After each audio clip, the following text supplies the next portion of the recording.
Hello दोस्तों, स्वागत है आपका आपके अपने लीगल चैनल सोच पर प्रहार में। मैं हूं सनी शर्मा और आज के इस वीडियो में मैं आपको बहुत ही इंपॉर्टेंट जानकारी देने वाला हूं। दोस्तों, कई बार ऐसा होता है कि हमारे साथ कुछ गलत हो जाता है और उसके बाद हम उसकी जो रिपोर्ट है वो पुलिस स्टेशन में जाके कर देते हैं, लेकिन बावजूद उसके बहुत समय तक उस पर कभी कोई कार्रवाई नहीं होती। अब हम परेशान हो जाते हैं कि भाई इतने समय से हमने वहाँ पर एप्लीकेशन दे रखी है लेकिन अभी तक भी उस पर कोई कार्रवाई नहीं हुई है।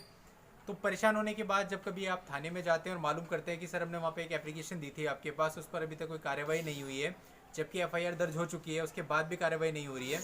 तो ऐसे में कई बार पुलिस वाले आपको सेटिस्फाइड आंसर नहीं देते, कई बार आपको धमका देते हैं, कई बार आपको थाने से भगा देते हैं, जिससे पता चलता है आपको ऐसा लगता है कि वो उस पर कार्रवाई नहीं कर रहे हैं। ये भी हो सकता है कि वो अपोजिट पार्टी से मिल गए हों, लेकिन ऐसे केस में आपको समझ में नहीं आता है कि अब हम क्या करें। तो आज की इस वीडियो में मैं आपको ये बताने वाला हूँ कि अगर आपके साथ ऐसा कुछ हो रहा है तो किस तरह से आप पुलिस पर दबाव बना सकते हैं, किस तरह से आप इस परेशानी से बाहर आ सकते हैं। तो पूरी जानकारी के लिए बने रहिएगा मेरे साथ इस वीडियो में स्टार्टिंग से एंड तक।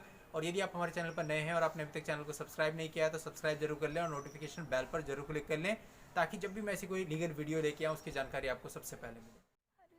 दोस्तों, इसके लिए सबसे पहले आपको एक एडवोकेट हायर करना होगा।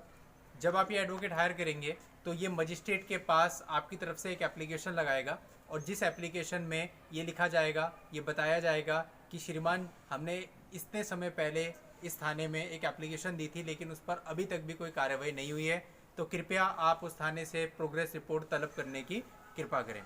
और जब ये एप्लीकेशन आपका एडवोकेट वहाँ पर मजिस्ट्रेट को देगा, मजिस्ट्रेट संबंधित थाने को सूचित करेगा कि जो भी आपका अपराध संख्या है उस अपराध संख्या में जो भी कार्रवाई हुई है उसकी प्रोग्रेस रिपोर्ट कोर्ट में पेश करें। तो जब पुलिस वालों के पास ये पहुंचेगा तो ऑब्वियसली जो पुलिस वाले होंगे उनको लगेगा कि अब जो सामने वाला पक्षकार है वो कोर्ट में पहुंच गया है, तो उनके ऊपर भी कहीं ना कहीं प्रेशर आएगा। अब उनको बताना पड़ेगा कि उन्होंने उसमें क्या कार्य किया, क्या कार्रवाई करी।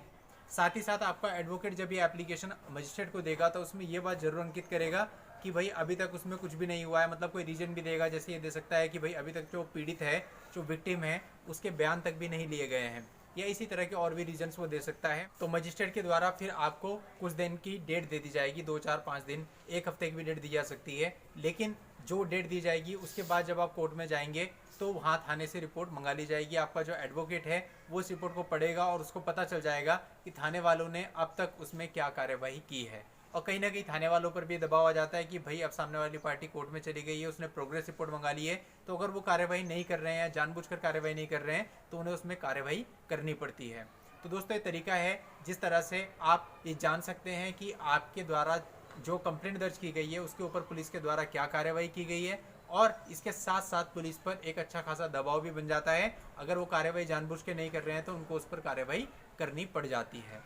तो दोस्तों, ये थी मेरी आज की लीगल जानकारी। ऐसी ही जानकारी लेकर मैं आपसे फिर मिलूंगा। तब तक के लिए goodbye and thank you for watching.